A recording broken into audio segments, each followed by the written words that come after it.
Hello and welcome. My name is Leandra Sims, and I'm the Director of Memory Care at the Kensington Senior Living. I am so thrilled that we are all here today.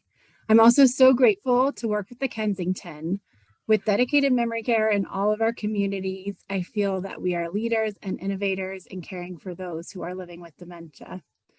Education about CBD, in my opinion, is desperately needed. In the past few years, I've had the honor of advocating for several residents and families to use CBD to help our residents that are living with dementia that has anxiety, sleep, behaviors, and pain.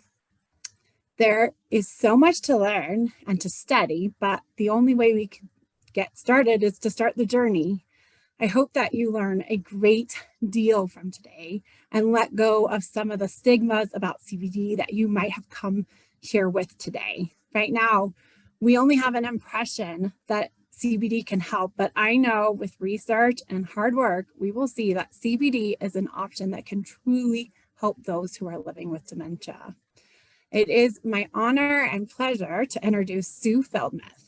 Sue Feldmeth is a registered nurse of 30 years, and she earned her bachelor's degree in nursing from UCLA.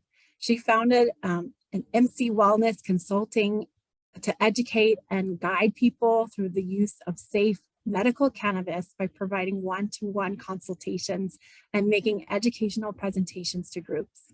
Her interest in this field was sparked by her desire to help her elderly mother manage her severe arthritis pain and control her opioid use. Sue is a member of the American Cannabis Nurses Association and so excited to speak to all of you tonight. However, before Sue speaks, we have our first of our three previously taped testimonials about with our caregivers, family, and residents that we are going to share throughout today's presentation. I hope you enjoy.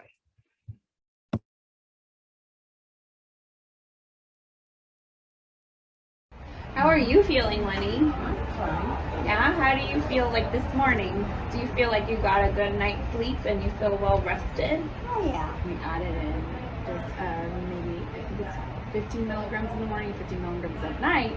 She started having better rest. Yeah. In fact, I was here last night till 12:30 and she only got up one time. So you're feeling pretty good. Yeah, so I think that's been the biggest impact for her. Sure. And it's just that I think sleep has such a major impact. Oh, I can tell you, you know, as a career firefighter, when we go all those hours without sleep, and you know, it's simple for us. You know, we have to make decisions, and you do really have to concentrate sometimes. And I can only imagine with her, you know, lack of sleep. And there's nothing like a good night's sleep. Yeah. And I think with her being such a safety risk too, I think that's, you know, using like a sleep aid or using like something that would make her more dizzy could have led to a lot of falls. Sure. And so CBD was a much better answer that had very little side effects and except the side effects that we wanted, which was sleeping. It's good. I've also noticed that I get less phone calls. You know, I know in the evenings, you know, sundowners can be a problem, and I get phone calls to help, you know, talk to her and keep her calm and reassure her. And I get less phone calls. Are you noticing a lot of? Are you noticing that she's behaving? I just noticed that I think because of the sleep. Because I think that when those phone calls are happening, it's also an expression of a need. Sure. And the need is probably exhaustion and not being sure what to do with it. And so I think that, yeah, definitely noticed just an overall more engagement, really excited about taking walks in the park in the morning and exercise, lots of energy, and a new dress. And a brand new dress.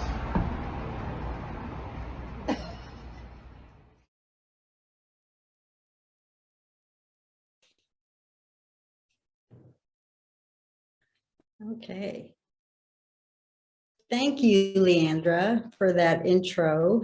And I enjoyed that testimonial. you guys got a little taste of what we're seeing. So I'm going to jump into the presentation, and I'm so happy to be here with you to share this important information. Let's go. Here we go. Okay, so what is CBD? We're going to start at the very beginning. It's a plant. When we talk about CBD, it's one of the main components of the cannabis plant. A lot of us refer to it as marijuana, medical marijuana, marijuana. It's cannabis. Marijuana is a slang term. So this plant has many components to it, and CBD is just one of them.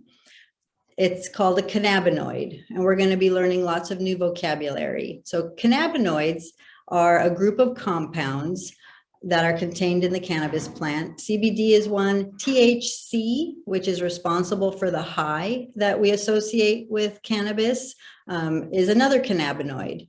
There are over 100 of these cannabinoids in the plant, and they don't all cause that intoxicating high, but we're just talking about primarily CBD, and we'll mention a little bit about THC as well. The plant also contains another kind of compound called terpenes, and terpenes you might be more familiar with as essential oils. It's what gives the plant its smell. It's why orange trees smells like orange and lavender smells like lavender. It's the specific terpenes in those plants. And the cannabis plant has many of the same terpenes that other plants have. Finally, the plant contains flavonoids, which are nutritious and have antioxidant effects. So throughout the presentation, I'm going to refer to the plant as cannabis, and we have to kind of rewire our thinking a little bit and shift from the term marijuana. Okay, so the difference between what we think of as marijuana, which I associate more with the recreational use of the plant, and something that we're hearing more about called hemp, they're both in the cannabis family. Hemp has been grown in the United States since colonial days, and it was an important cash crop. Hemp grows very tall, is non-intoxicating because it primarily contains CBD. By law, it can only have less than 1/3 of 1% THC. It has many other uses, rope, fabric, biofuel, whereas the marijuana plant is a cannabis plant that's shorter and bushier, usually has more THC, as well as many other cannabinoids, and is the one that people use recreationally to get high. But they're all under the umbrella of the cannabis plant. Here's a little bit more about terpenes. So if you have a cannabis strain that contains linalool, linalool is what makes lavender smell like lavender.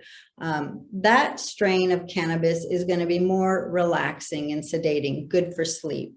If it's a strain of cannabis that's high in beta-caryophyllene is also found in black pepper and cloves, that's going to be better for pain relief. And there's an old home remedy that if you have a toothache, you put a whole clove on that tooth and it numbs the area. Well, that's the beta-caryophyllene at work, and the cannabis plants that contain that are going to have some added pain relief benefits. Many terpenes, we can't talk about all of them, but this synergistic effect is called the entourage effect. It's where we see when you use a whole plant extract, all the different parts of the plant, the cannabinoids and the terpenes working together tend to have a better result, better effects at lower doses. So how does this work? Let's see, did I skip a slide? The way CBD works, my screen's a little frozen. The way CBD works within our body is through what's called the endocannabinoid system. We have an endocannabinoid system. Many of you may have never heard that term before, and that's probably because it was just recently discovered, fairly recently, in the 1990s by a scientist in Israel. He discovered that we have in our body, we have a series of receptors that were not identified previously. He wanted to see what THC, how the mechanism behind how does THC get a person high? Does it interact with our opioid receptors? What is it working on? And that's how he discovered these cannabinoid receptors. So then the next question is, why would we have receptors to the cannabis plant? So he investigated further and found that our body makes these substances called endogenous cannabinoids. Anandamide and 2-AG are two types of these endocannabinoids that our body makes. And the whole purpose of the receptors and the chemicals is to keep the body, keep the organism in balance, in homeostasis. So when something happens to cause an imbalance in one of the areas of our body, whether digestion, inflammatory response, the endocannabinoid system kicks in and tries to recalibrate it and bring it back to baseline. And if you notice, the THC molecule at the bottom of the screen is a very similar molecular structure to the anandamide molecule, and it fits seamlessly into the receptor. They say like a lock fits into the key. A key fits into the lock. So here's another example of how in the center we have our endocannabinoid receptors, and these receptors are found throughout our body. CB1 receptors primarily located in our brain and central nervous system. CB2 receptors primarily found in our cells of our immune system, but they're found on almost all the organs and different tissue types. And so these cannabinoid receptors are going to be influenced by our own endocannabinoids that our body makes. Secondly, phytocannabinoids, which means cannabinoids coming from a plant. And thirdly, there are synthetic cannabinoids. The drug companies started producing some synthetic cannabinoids in the 1990s as well. Marinol, dronabinol are some of the names, and they're used to help with nausea and vomiting from chemotherapy or appetite stimulation. And so the systems that our body is regulated through the endocannabinoid system are, it regulates appetite, pain sensations, inflammation, memory, immune system, mood, motor function, digestion, blood pressure, and protection of neural or brain tissues. And so it's hard to believe that one substance, CBD or cannabis, one plant, can have so many interactions and can affect so many different disease processes. But if you think about all the different tissue types and cell types that have cannabinoid receptors, anything with a cannabinoid receptor is going to be influenced by cannabinoids. Who has a patent out on the use of CBD as a neuroprotectant and antioxidant? The United States government, surprisingly enough, ever since 2001. And there's the patent number, in case you're a little suspicious like I was when I first heard that, to look that up. So now we're going to hear from, we're going to watch another video, and we're going to hear from Leandra talking to one of the caregivers. Thank you.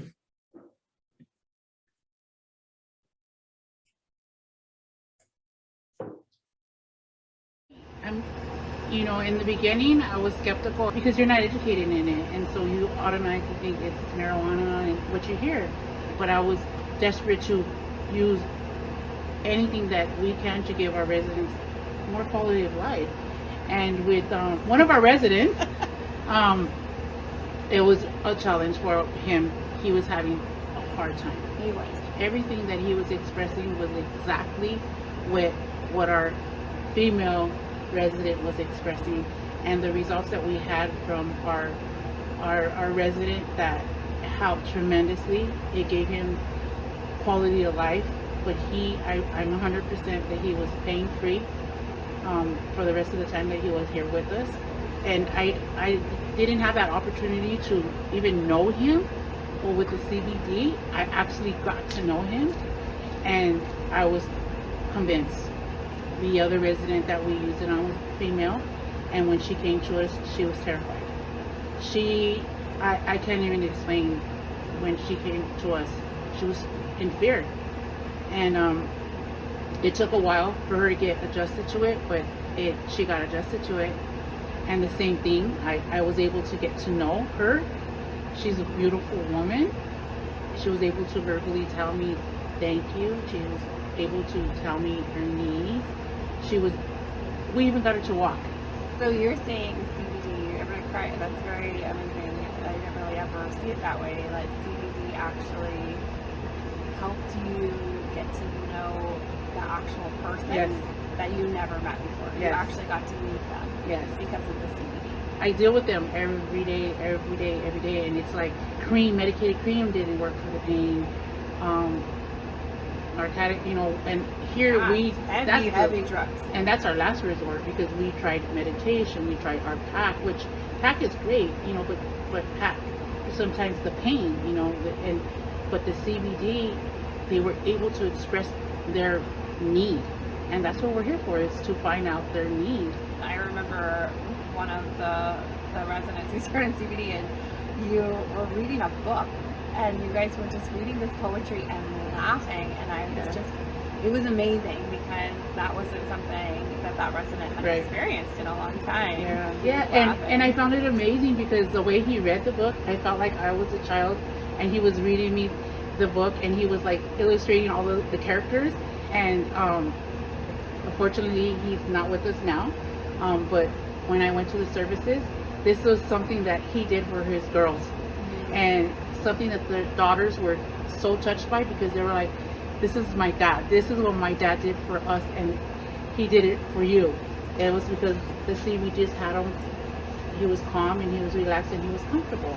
And I think that's what we do. I feel that's what we try to do, everything we can for our residents here, including our PAC training, and because we want to do the best we can to help them, to give them more of a quality of life, and CBD has been just a big part of giving them that.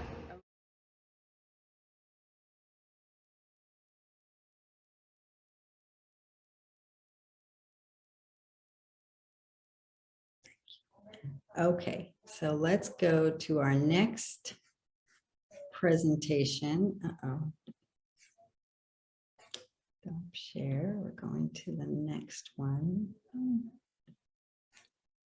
here.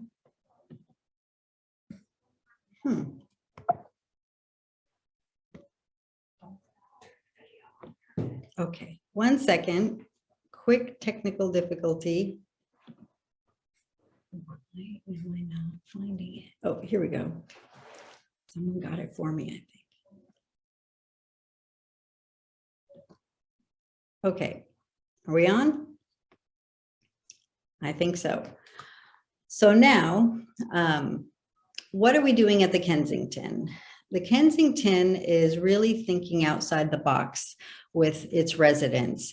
And we happen to have a doctor who happens to be the medical director and connected with me, a cannabis nurse. And we've teamed up with the memory care facility to try to see how CBD can help these residents.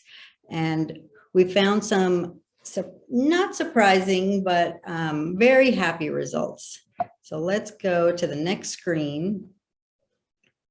And okay. So what can CBD do? We know that there are receptors all throughout our body. One of the important benefits of CBD is that it's a pain reliever. This is why I started learning about it, to help my mom with her arthritis pain. It is a strong anti-inflammatory, and it also has pain relieving properties by interrupting the pain sensations along the nerves. So it can help pain in 2 ways. It also helps regulate mood. So we've seen it help residents with anxiety and depression.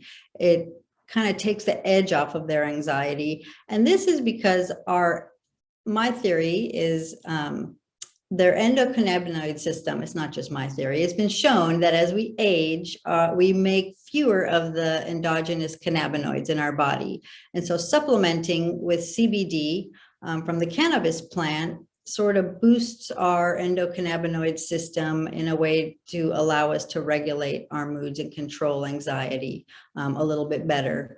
It's also been shown to reduce nausea and vomiting as a side effect of cancer treatment, as well as cancer pain. They found it to have neuroprotective qualities, so it can help with neurodegenerative diseases, which we see a lot of: Alzheimer's, different types of dementia, as well as Parkinson's disease, and recovery from strokes, as well as traumatic brain injuries. CBD helps the brain recover more quickly and more completely, what they've seen. It can treat some cancers. There's potential anti-tumoral effects because it induces apoptosis, which is the cells committing cell suicide, which our cells normally go through a cell cycle and are triggered to do this, to die on their own, except cancer cells don't do that, and they keep multiplying and replicating without dying off. So CBD tends to interrupt that process. They've shown it can decrease dependence on drugs and alcohol, as well as decreasing muscle spasms, as seen with multiple sclerosis. Next slide, please. Okay, so of the 11 residents that we have here, they can be on a combination of either CBD only, CBD with THCA. We haven't talked about THCA very much, but that's the raw form of THC. THCA is not intoxicating. And sometimes we use a little bit of THC, generally at bedtime for the residents that are having a hard time sleeping. And so what have we seen with these residents? We've seen improved sleep in terms of a longer duration of sleep. Sleeping through the night, they're refreshed and more alert during the day, and they're participating in activities. So getting the sleep portion right in not only a Kensington residents, but in all of our lives, sleep is so important that when the sleep cycle is off, everything feels bad. So getting that sleep piece under control sets the person up for a much better day. We also see less anxious behavior. There was one resident that would cry every night loudly and wake up the residents sleeping below them. That has completely stopped. And we've seen fewer incidents of expressiveness, expressing a need that dementia residents with dementia can't express sometimes in other ways. And we see it through hitting, biting, and kicking. Those behaviors have decreased pretty considerably once we have them on some form of cannabinoid therapy, CBD or one of the other ones. And then there's a decreased need in PRN, the as needed medication. Some residents will have, Ativan as needed, and they're just not needing those as much or at all anymore. Next slide, please. So how is it ingested? Nobody is smoking cannabis at the Kensington. We use either an oil or tincture form where it can be a dropper that goes right into the mouth, or most often than not, it's mixed with ice cream. The fat in the ice cream or in any food helps the body absorb more of the cannabinoids, so that's a really good way to do it. They can also be in the form of a gel cap. It looks like a little vitamin D capsule, easy to swallow. Or we do use some mints and gummies. So those are the main ways we use it as medicine, because the dose can be accurately measured and it's something that's consistent and replicatable. We could consistently use it over time. The problem with oral medication is sometimes it takes longer to start working. It can take as quickly as 30 minutes, as long as 3 hours. Most of the time we see it work within 30 minutes to an hour, but the nice thing is it tends to last longer. It has a duration of between 4 and 12 hours. For some people, it's even longer than that. but the oral route is a really consistent way to use CBD cannabis medicine. Next slide, please. Another really popular way of using cannabis, and we have a few residents doing this as well, is topically, either using a lotion, a balm, which is a little thicker, and these are beneficial for treating localized pain. So because you're applying it on the skin, it's not getting into your bloodstream. So even if it was a product that contained THC, you're not getting high from it. It's just affecting you right at that area. So at the same time, if both of your knees hurt, you need to apply the balm or the lotion to both knees because it only works on the localized area.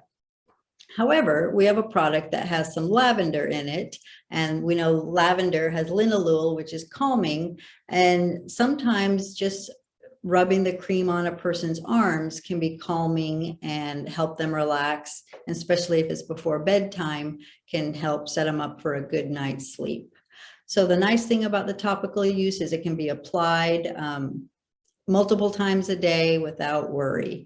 And there's a secret that I learned at one of my presentations, a cannabis secret that Mexican grandmas know, that if you steep the cannabis plant, the flower and the leaves in very strong alcohol, cane sugar alcohol or real potent alcohol, and after 6 weeks or so, you dab just a few drops of that alcohol on painful joints, it's a really good topical pain reliever as well. Has been used for decades, probably centuries in other parts of the world.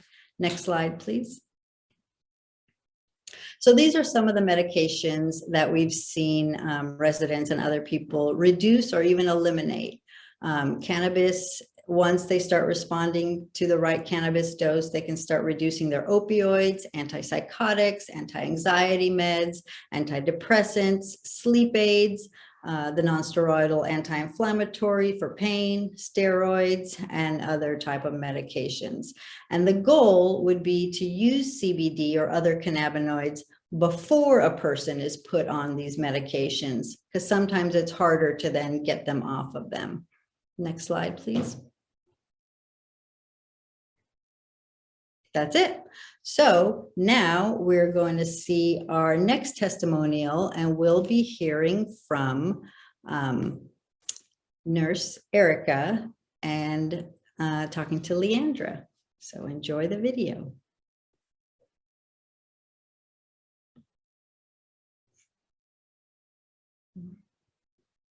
We have the other resident, our other resident too, that used to scream outwardly all day long. She was always worried about her children, feeling that they were being taken from her, or worried that they were somewhere that they shouldn't be, that we were after her.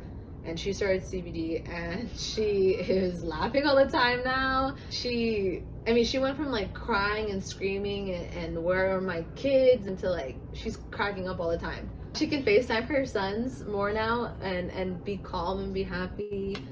We can make jokes with her. It helps so much. It's a way to bring so some of their life back. It's a way to live with dementia, I would say. It's so nice to see her so happy, because when I first got here, oh my goodness, she didn't want to take any of her medication. She was hating, kicking, screaming. Now she's excited every single day to get her CBD tastes like mint. So I put in hot chocolate for her, and she's a minty hot chocolate. And she's so excited to get it every single day, and she chugs it down in about 30 seconds. So it's a better way to give medication as well.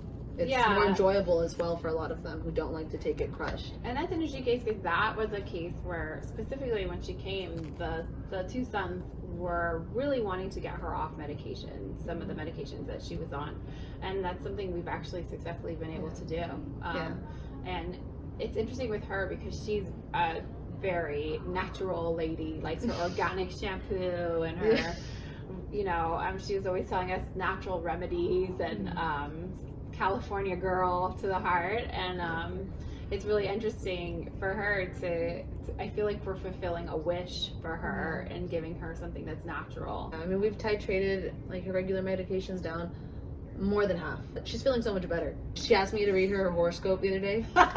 yesterday. She asked me to read her horoscope yesterday, and she's like, I'm a Leo. And I was like, okay, makes sense. So I read her horoscope. Like, she has the peace now where her mind can go to other places, like, I want to read my horoscope today, instead of like just stress all the time about where her kids are. Yeah, and I also feel like she still gets to be who she is. Yeah, she does. And that's something I noticed with the CBD in general, is that it doesn't take away who they are. Not at all, because our other resident, she's very like dig her heels in the ground. If I don't want to do this, I'm not going to do it. And the CBD hasn't made her like overly compliant in any way. Like, if she doesn't want to do something, she'll still tell me like, I don't want to do it. And she's very straight. I'm like, okay. I don't know. It's giving them so much, and it gives the families a lot too. The families get to like have a little. It's not all of their family member, obviously, but they get to have like a little piece. You know, this is most likely like the last years of their life. They get to have some enjoyment. They get to have good memories instead of just watching their loved one, you know, lose themselves in stress and in fear. They get to watch their loved one, I mean, have some peace and some tranquility. You know, with the progression of the disease, at some point it's still the progression of the disease. Until then, at least we can give them crumbs, we can give them something. We can give them love and care and CBD. A whole lot of love and care and CBD.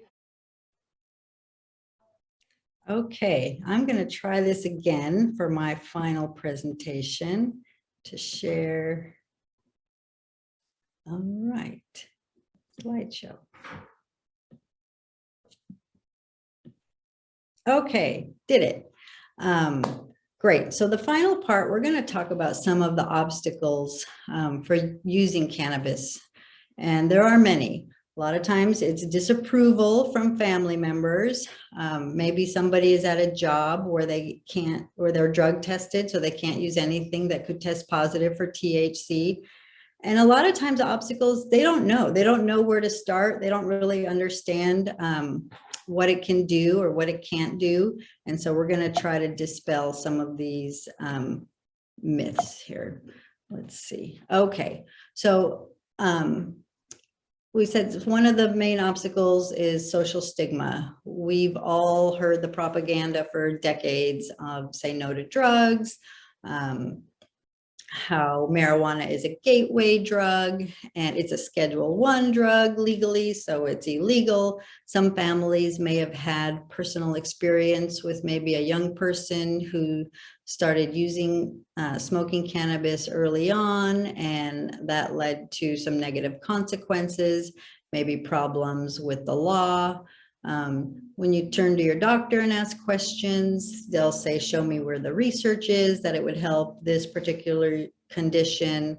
And because it's federally illegal, cannabis is in this country, it's very hard to get funding for research studies and approval for research studies. Doctors also are taught in medical school and have available to them hundreds of prescription drugs. That why would they prescribe cannabis, which is illegal, when they can just prescribe one of a number of sleeping pills or something else. It's also cost prohibitive for some people. The cannabis products can be fairly expensive, more expensive than a medication that's covered by insurance. And if it's a product that contains THC or is not from hemp, it has additional cannabis taxes as well. Other obstacles, and this is one that I struggled with, is it's hard to find credible information. A lot of people who want to use medical cannabis go to a dispensary, and then you're relying on the bud tenders, the people behind the counter, to give you guidance, medical guidance on which product to start using. Their amount of knowledge is highly variable. It can be confusing for cannabis naive people to walk into a dispensary or a CBD shop. There's so many products. If you look online, there's even more products. Where do you start? What's a good product? How much do you need? So it's confusing to start using medical cannabis and just CBD. Another thing is there's no standardization. So product manufacturing and labeling aren't standardized. In some products, they'll list, if it's a combination of CBD and THC, it might list the CBD quantity first and the THC quantity second. In other products, it's reversed. So you really have to read labels carefully. And I don't know if you've seen any labels of these products, but often the printing is tiny, so it's very small. You've got to use a magnifying glass to read it, but it makes a big difference. We don't get a lot of guidance from our physicians because largely, you can't really blame them. They've not been educated on the endocannabinoid system. Many, like I did, graduated in the 1990s. That's about the same time the endocannabinoid system was discovered. And even today, now that we know there is an endocannabinoid system, only 13% of medical schools teach about its existence. And that's about a one lecture, like nutrition, one lecture in medical school about the endocannabinoid system. So there's some obstacles. So if this has gotten you excited to learn more on your own, this is a list of websites of credible information. I was really excited when I stumbled on to the American Cannabis Nurses Association. In my mind, that really legitimized the use of medical cannabis and CBD. And so this is for further study. And when doctors say there's no studies or research on cannabis, or very little, if you go to PubMed, which is a search engine that aggregates the cannabis studies, and put in medical cannabis, you'll find over 11,000 results. So there are studies, you just have to look for them. Quick legal considerations, because cannabis, and they, as a Schedule I drug, marijuana, they call it marijuana, they don't even call it cannabis. As a definition to be a drug under the Schedule I, there has to be no currently accepted medical uses and a high likelihood for abuse. Well, both of those are false when it comes to cannabis, yet it still remains federally a Schedule I drug. However, in December of 2018, by the passing of the Farm Bill, CBD and hemp products, so CBD from hemp, is no longer a Schedule I drug. Why it was even part of it to begin with is a mystery, but it no longer is. And that's why since 2018, we've seen so many CBD products flood the market, because it's no longer Schedule I, and it can be legally used all over the country and shipped through the mail. But if it's a product from the marijuana or the non-hemp plant, you cannot mail cannabis through the mail. You cannot cross a state line. You can't go from legal California to legal Oregon with a cannabis product, because the state line is under federal jurisdiction. Can't take these products on an airplane or in a national park. And it's also not FDA approved, which is similar to the vitamins and supplements we get today as well. So the FDA has approved one cannabis product. It's called Epidiolex, and it's used for certain kind of very severe seizure disorders. And so that is a CBD from hemp product, drug manufactured according to the FDA standards. And the research done on that product can inform doctors as to the safety of CBD. So this is a quick map to show how confusing the laws are in this country. It's federally illegal, but 37 states allow you to use medical cannabis legally within the state. Those are the dark green ones. The light green ones, the dark green ones also allow everybody 21 and older to buy cannabis, just as if it were alcohol. The light green and the dark green are all the states that allow for medical use. So they separate medical use and recreational use a little bit. The yellow states are for just low THC. Their CBD products, basically their hemp is okay states in the yellow ones. And if you're from Idaho, or I think that's Nebraska in red, they have no laws on the books that protect the use of either CBD, THC, or any type of cannabis. So there's a big difference. A lot of times when we think of medical marijuana, medical cannabis, certain pictures pop into our mind. We think of the recreational use of it. We think of people getting high, and that's really not the case. Medical use and recreational use are so different. The reason you use them is different. The products are different. Recreational products are very high in THC, and medical products are very low or have no THC. The legal age for recreational is 21, even though some studies have shown that it's not great for brains under 25 years old. Best to wait to use cannabis until you're 25 or older, because it can affect memory and learning. And the ratios of CBD to THC are targeted for certain medical conditions. So there's a lot more thought put into finding a medical product. Recreational is just basically use THC enough to get you high, and that's the goal. Some myths about addictiveness of marijuana, cannabis, is that it's a gateway drug, but actually it has a very low incidence of addiction and is often used as an exit drug because the withdrawal symptoms are so much milder than, say, alcohol or opioids. Harm reduction is what that term is, when you're replacing one substance that's less harmful for another substance. And a lot of people use cannabis to decrease their amount of alcohol use, or to decrease their amount of certain prescription drugs or other drugs. So that would be in the harm reduction category. And a quick chart on addiction, addictiveness is cannabis scores a number 1 at the bottom. It's about as addictive as caffeine. And you can see certain products that are legal in this country, as in nicotine and alcohol, are much more addictive.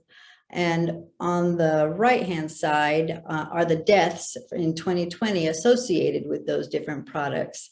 And yep, cannabis has had 0 deaths associated with it, because you can't overdose to the point of death with cannabis, with THC. You don't have the cannabinoid receptors on the part of your brainstem that controls breathing. So you can't shut down your respirations and heart rate like you can with alcohol and opioids with cannabis. Much safer than narcotics. And Dr. Sanjay Gupta has really made a big turnaround in his thinking. And here's some quotes from him. Every 19 minutes, somebody dies from a prescription drug overdose, and that doesn't happen with cannabis. You also don't get a lot of the side effects from the narcotics. A couple more quotes that are striking.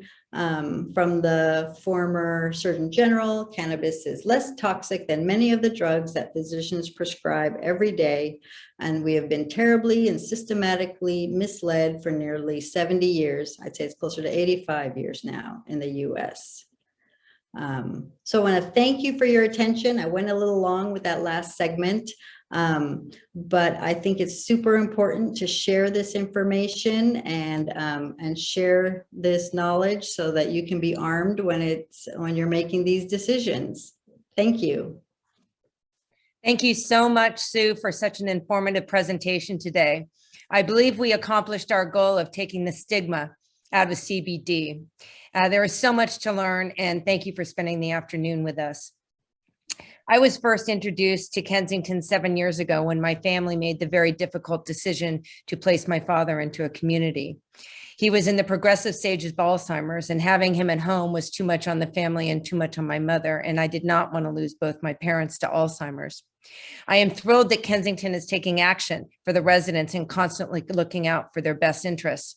I wish Sue was around during my father's journey with Alzheimer's, as he was extremely anxious and needed relief, and the side effects of pharmaceuticals was dreadful.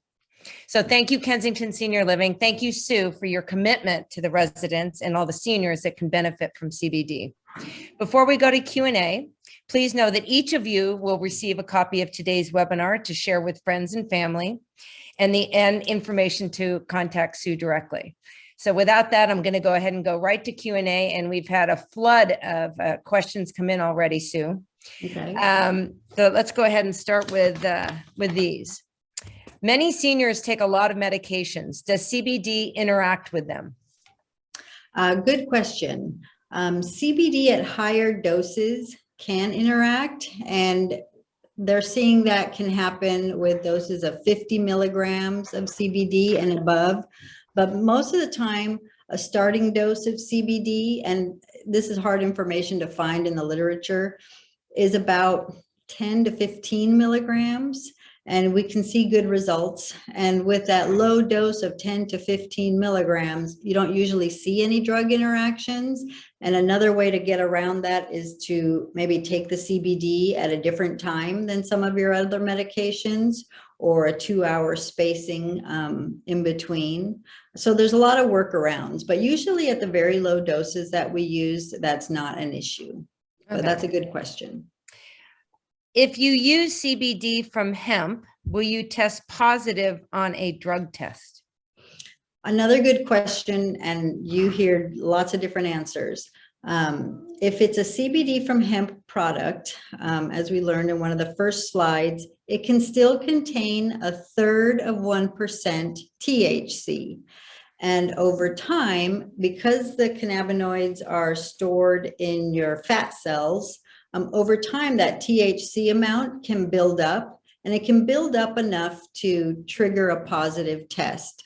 But there are some CBD products that will say no THC, though the THC has been extracted. So those are less likely, but it's hard to 100% guarantee. Topical products don't usually have that problem. So you can use a product topically without, most of the time, 99% of the time, it won't trigger a positive test. Good to know. Mm-hmm. Here's a good one. Are there specific brands of CBD you recommend? There are. And there's a few different ones, but something to look for when you're looking for a CBD product is you want to ensure that it's lab tested, that as you're looking online or at a store, you're able to find the lab test. They call it a COA, Certificate of Analysis. And if it has a COA, you're able to see what the ingredients are, and that there's the amount of CBD in the product that the product label claims there is. You also want to see that it doesn't have pesticides or molds or heavy metals, and that's what a COA will tell you. So any product really that has a COA and is well manufactured and is accurate to dose, if it has a dropper with measurements on it, or it's a mint or a gummy that, each gummy, it tells you how many milligrams it is, then that's probably a pretty safe one. But there are a couple, there's a lot of good manufacturing companies, and I wouldn't want to name some and not name others. But that's part of the product guidance and dosing guidance that we do in our consultations. Here's a question that you may want to write down, this is from a lady, and it says, using a tincture for a large male with a ratio of 40:1, if aggressive behavior is 25 milliliters, is it for aggressive behavior? For aggressive behavior, is 25 milliliters each meal appropriate? Okay. So a couple things. 40-1 tells me a little bit. It tells me there's either 40 parts CBD and 1 part THC, or it could be the opposite, 40 parts THC, 1 part CBD, depending on the product. So you've got to establish which is more. I'm going to guess it's mostly CBD. And then I'm thinking it's probably 0.25 milliliters on the dropper. And that still doesn't tell me how many milligrams is in 0.25 milliliters. So you need to look carefully on the bottle and see how many milligrams are in a dose and what how much the volume is. If a dose is 0.25 milliliters, that's the volume that you take. The packaging should tell you how many milligrams are in there. So for aggressive behavior, if there's, I don't think we've seen anything less than 15 milligrams per dose be effective. And giving it with meals is a good way to do it, because a fat in the meal will make it more absorbable. So you'll get more of the cannabinoids. So that's great. But there's not quite enough information in that question to know for sure. So I'm going to respond to Lady M that, as I said before, everyone will receive a copy of the webinar, and they will also receive how to contact Sue directly. And I would suggest contacting Sue directly with that question. But those are all questions that everyone has, is what is the right dosage? When should I do it? I mean, because it's such a new kind of miracle, opportunity for so many people to get them off pharmaceuticals that have such horrible side effects, that's a good question. It is a good question, and there's not one dose. The beauty of this is it's really highly personalized medicine. So sometimes the dose for a big guy can be lower than the dose for a frail little woman. And it just has to do with your endocannabinoid system and lots of other factors. But we always start at a very low dose and slowly go up.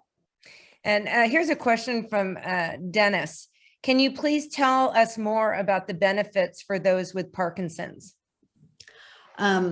Sure. For Parkinson's, they find that cannabis tends to decrease some of the rigidity that you find with Parkinson's disease, and the people who use it tend to just have a little bit more relaxed bodies, a little bit less of the tremors.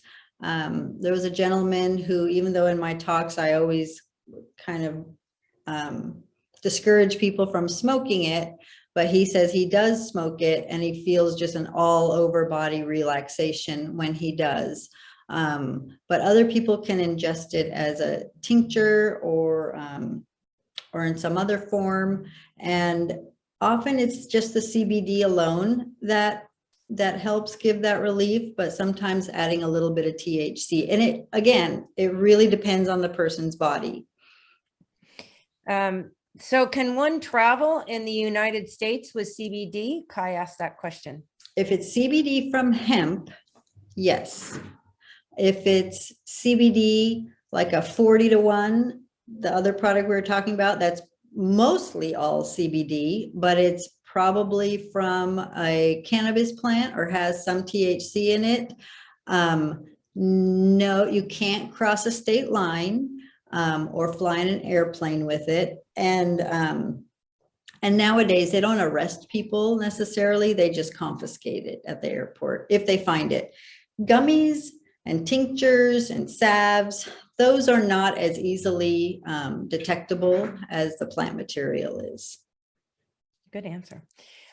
Is CBD an alternative for antidepressants for agitation? And I think you went over that, but that's a good question to just reiterate to our audience. Yeah, it's a good question. And sometimes it's a little bit harder to get a person who's already on their antidepressants, and then you add some CBD, and it's hard to know, because when people take CBD, they say, well, I don't feel anything. Well, it's like something as important as drinking water. Water is very important for our health, but you drink water and you don't feel anything, but it's doing a lot of good things. So CBD is similar. But if you can notice an improvement in the depression symptoms and then have to start decreasing the dose of the antidepressants, yeah, we have seen success with that. Ideally, it would be if a person is showing anxiety and depression and they're not on any of those meds, try the CBD first, because we've seen many people have success with that and then they don't have to go further. I think that was so helpful that you shared that today. If we can be a little proactive rather than going directly to the pharmacy, trying with CBD to see if that alleviates any of the, of our symptoms. That was very good information to have today. And even suggesting that to our doctors, if they say, okay, you're feeling anxious, we can put you on this. And if you say, well, I'd like to try CBD first. More and more doctors are saying, well, I don't know much about it, but sure, it's safe enough. You can go try it. Sometimes you'll get pushed back and they'll say, no, I don't recommend that, but it's your body. Well, good to know. I can't believe we're out of time. Oh my goodness. Sue, I can't thank you enough for sharing your knowledge and being such a great partner with Kensington Senior Living. And I really applaud Kensington Senior Living for producing these educational webinars that are so helpful for the entire community at large. And we're going to, first of all, tell everybody that I'm sure we're going to do part 2. So stay tuned. But we're going to conclude today with a final testimonial from a family member of the Kensington community. And again, everyone, thank you and be safe.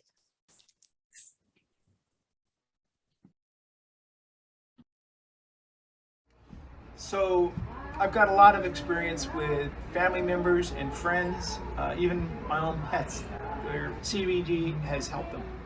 I've got a friend, I'll call him a friend, who's 19 years old, has trouble with seizures, up to 300 seizures a day.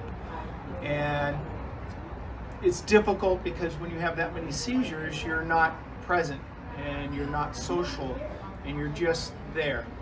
And when they went and switched and tried the CBD, his seizures dropped to maybe 1 a day. And now he's social, we play cards, he's part of the family, and it's night and day difference. I've got another friend who's hasn't had a seizure in 2 years and is thankful for the CBD oil. With my pet, with my dog who couldn't walk, bad hips, and the CBD oil, my dog's able to get around. So the medical side of CBD is just amazing, and life's better with it, that's for sure.